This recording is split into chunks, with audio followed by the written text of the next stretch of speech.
since we have nowhere to sleep, we'll be sleeping in the garden.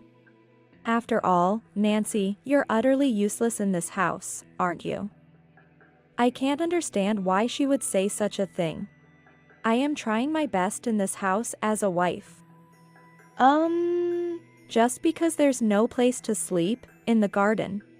Can't you see? I have 5 children. Including me, that's space for 6 people needed, you know? So, that means we'll be using your room, dear Nancy.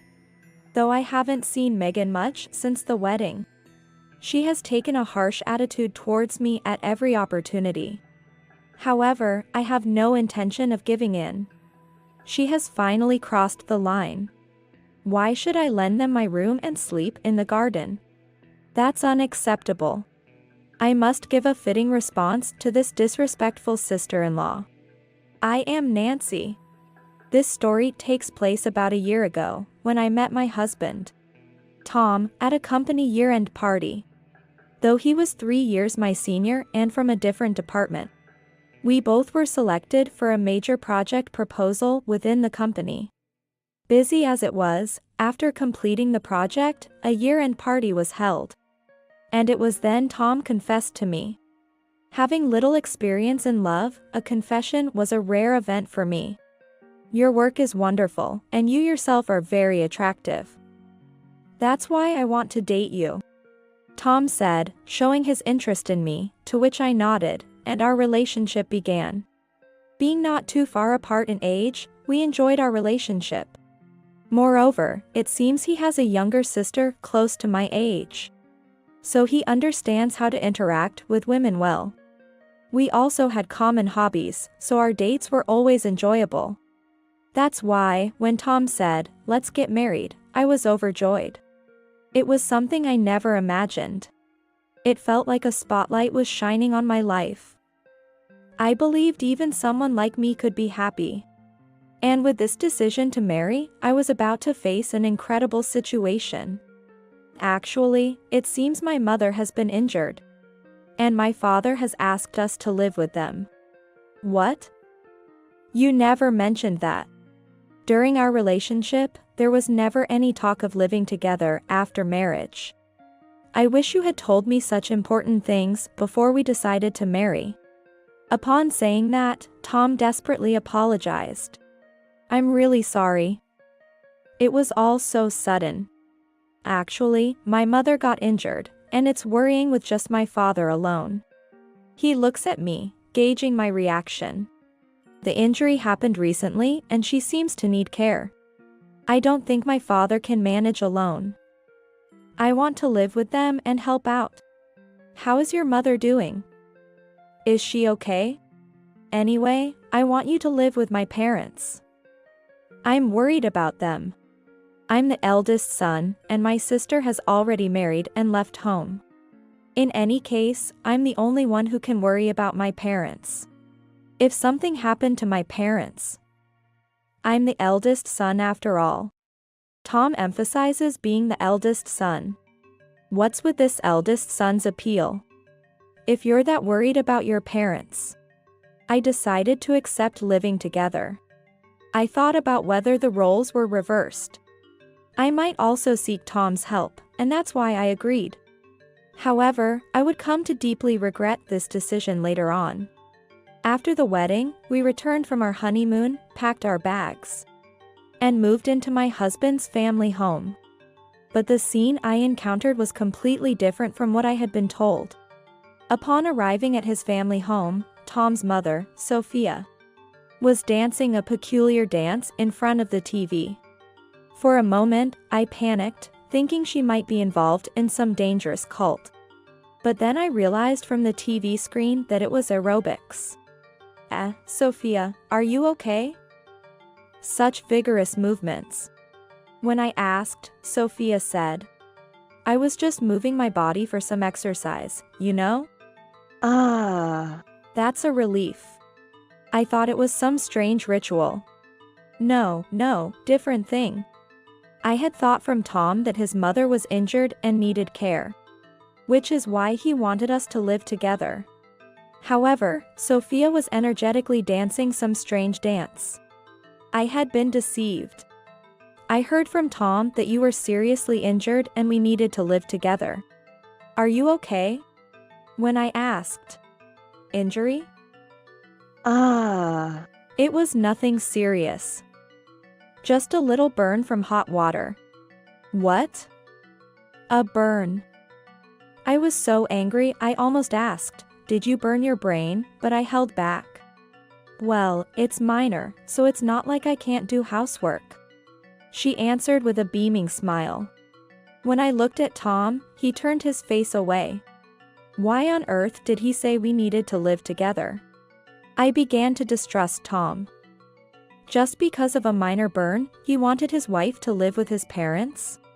No way, that's impossible. I reconsidered and asked Sophia about the situation again. Tom told me that you needed care and wanted us to live together. My. Did he make it sound that serious? She laughed heartily. Never have I found someone else's smile so infuriating. Could it be that Tom lied? Because we were so busy with moving and entering a busy period at work. I decided not to confront Tom right away. It took about half a year after moving into Tom's parents' house to finally get past the busy period at work. While my busy period ended about 2 months after the wedding, Tom's continued due to a significant mistake found in his department. Living at his parents' meant living a life without Tom. Honestly, they were strangers to me. Suddenly having to make conversation with them without my husband was too difficult. But Sophia was surprisingly energetic for her age, and was very curious about our relationship from the beginning to our marriage. As I've already told you the other day. Really, I find it strange that Tom chose you. She would say, laughing as she insisted on hearing the story again. I always thought it was you who pursued Tom and led to the marriage. Even now, I think so. She added, saying one too many things. Being repeatedly asked to recount our relationship was nothing short of torture for me. Especially with Sophia's pointed remarks. Her behavior felt like schoolyard teasing, albeit without any self-awareness of the hurt it caused. It seemed she didn't have friends to point out her twisted behavior. Or perhaps she never had any friends at all. Moreover, her bad habits didn't stop there. Suddenly, someone entered my room without knocking, saying, "Nancy, I need some tape. Can I borrow some?" Then, before I could even respond, she started rummaging through my desk to find what she was looking for and took it. I said, "Even though we're living together, could you please refrain from doing that? Everything in this room is mine. It bothers me when you take things without asking." I tried to convey that they shouldn't just do as they please in my room. But Sophia didn't seem to care at all. Once, I couldn't find the ballpoint pen I use regularly. When I asked Sophia, "Did you take my ballpoint pen?" In a slightly stern tone, Sophia cheerfully replied, "Oh, sorry. I just borrowed it for a bit. I forgot to put it back. Since I sometimes bring work home, it's a problem for me if someone enters my room and takes things without asking. So, I complained to Tom when he got home. Whether I'm here or not, your mother enters my room and takes my things. If she would at least say I borrowed this when I get back, it might be okay. But she doesn't even mention taking things. Could you ask her not to enter my room and take things while I'm away?" But Tom was raised by such parents. "What's wrong with that?" he asked, looking puzzled. Should I reshape his face? Despite my boiling anger, he nonchalantly said, "She's not stealing, just borrowing. I don't see why that's a big deal. So, it's clear. This house has no concept of privacy. But since we're living together, I decided to ask for at least a minimum level of privacy." At dinner, I gathered my courage and started the conversation. "I'm sorry, but there's something I need to ask. You might think I'm being overly sensitive. But could you please not enter my room, whether I'm there or not? I really dislike it when that happens. When I said this, not just Tom's parents, but even Tom looked surprised. Oh? Does that bother you? Looking at Tom and her husband. What? We thought it was something serious. Is that all?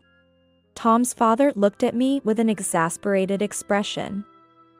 Well, I just thought that's how families were. Okay. Nancy cares about that kind of thing, huh? Since we're living together, Mom, Dad. Please respect Nancy's wishes for the sake of keeping peace. Tom told his parents. Something about the way he said it irked me, but good job, Tom. I appreciated that. Sigh. All right. I won't go into Nancy's room anymore. She reluctantly agreed, though clearly displeased. Later, Tom warned me, saying, "That wasn't something to say during dinner. Couldn't you have been a bit softer?" But I stood my ground. Your mother has a habit of looking around my room when I'm not there. Even when she comes to borrow something while I'm there. She acts like she knows exactly where everything is. Isn't that annoying? Having someone other than yourself know where all your things are? Tom was unconvinced and retorted. Don't complain about such things, before storming off to his room. From then on, Sophia stopped entering my room without permission. But the atmosphere in the house became tense. Though we lived with Tom's parents, we never really bonded, and Tom seemed to avoid me. Is this my fault? Eventually, we started sleeping in separate rooms. Effectively living separately within the same house. For me, it was a relief not to worry about my room being invaded. However, continuing to live like this as a family seemed pointless. I began to question the meaning of it all. As I pondered what to do, a year passed since our marriage. When I received word that Tom's sister, Megan, would be returning home. It wasn't long before she arrived with her children in tow. Upon seeing me at the entrance, she immediately remarked, "So you're the fussy wife Mom has been talking about? Normally, it's the wife who should be accommodating, right? You just look like someone who doesn't consider anyone else's feelings. And insists on having her way. It seems a new monster has emerged. Apparently, Sophia likes to summon allies. Do I really deserve to be spoken to like this by a sister-in-law I barely know or have spoken to?" I stared back at this new breed of monster with an almost expressionless face. What? Can't I come back to my own house? Are you bothered by that too? To us, you're just a nuisance, so just keep quiet and do as you're told. Oh, is that so?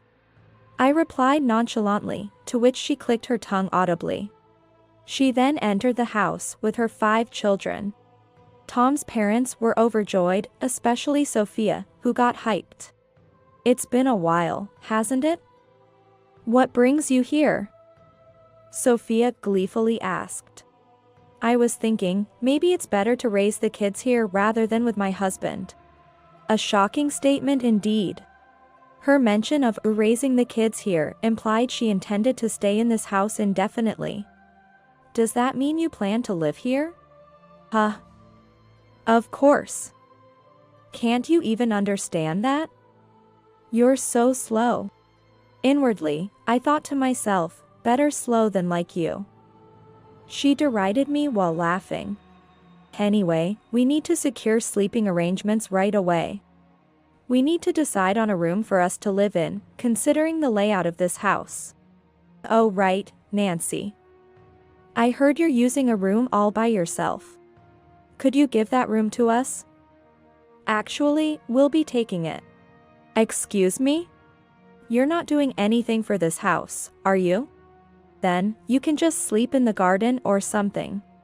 The room is not spacious, but me and the kids can manage to sleep somehow. Yes, I'm furious. From her words, it's clear that Tom and his parents have been bad-mouthing me to Megan. This family could totally pull something like this.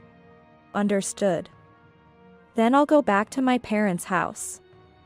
Do as you please. As I said this, Megan looked triumphant, but the faces of Tom and his parents dropped. It seems Megan, not living in this house, might not understand the real power dynamics here. I went to my room, started packing my things, and called a moving company to handle everything today. Tom then pleaded. Wait. Wait.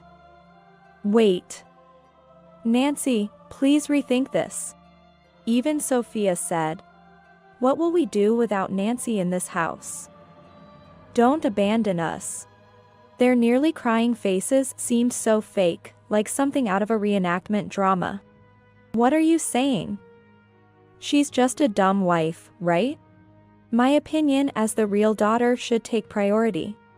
It doesn't matter if one less person earning money is gone, right? Besides, she's just a part-timer or something. With this, Tom and his father turned pale. I could see them mouthing stop. Stop. It was clear what kind of attitude they usually had from this scene. Both seemed to have been boasting and lying out of pretense. I kind of knew it all along. Now that I'm here, you can relax. I'll get rid of that wife from this house for you. Tom and his parents had gone beyond pale to a shade of purple. Megan, stop it. Don't say any more. We never said anything like that about Nancy. Tom's father was also making a fuss. Everyone was desperately trying to silence Megan. I was finding the situation too hilarious for words. Turns out, Megan was lied to by her own family. And she had just accepted those words. In a way, she was a victim too. But today, she had insulted me enough. There's no reason for me to stay here. I packed what I could and went to the entrance, saying, "The movers will be here soon, take care." Tom frantically apologized. I'm really sorry. I couldn't tell you the truth.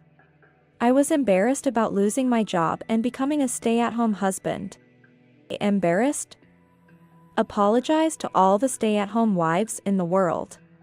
Since you decided to become a stay-at-home husband, what have you done? Almost all the household chores are left to your mother. You're not a stay-at-home husband. You're what's called a burden, Mr. Unemployed. Tom started to cry. Indeed, after quitting his job, Tom had hardly managed to do any household work properly. He'd mess up whenever he tried to cook, and he was even bad at cleaning. In the end, everything was left to his mother. According to Tom, my mom's cooking tastes better, and she's better at household chores. To be blunt, he's worthless. But perhaps he was slightly better for at least having the intent to do some household work, compared to his father. As for the father, he continued his blatant behavior at home as well. Even though he barely earned pocket money, he insisted that household chores were a woman's job, showing me this attitude.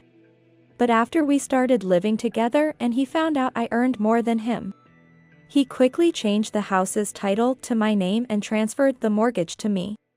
Under the pretext, the banks won't hassle us if Nancy, who has a longer life ahead, takes care of the loan repayments. The household was in such a financial crunch that it couldn't afford the mortgage. Whenever Tom's father tried to boss me around, I'd threaten to stop the mortgage payments. Silencing him, well, not garbage, but father-in-law. And made him do simple chores like taking out the trash. He probably just wanted to appear as a strong father to his son's wife.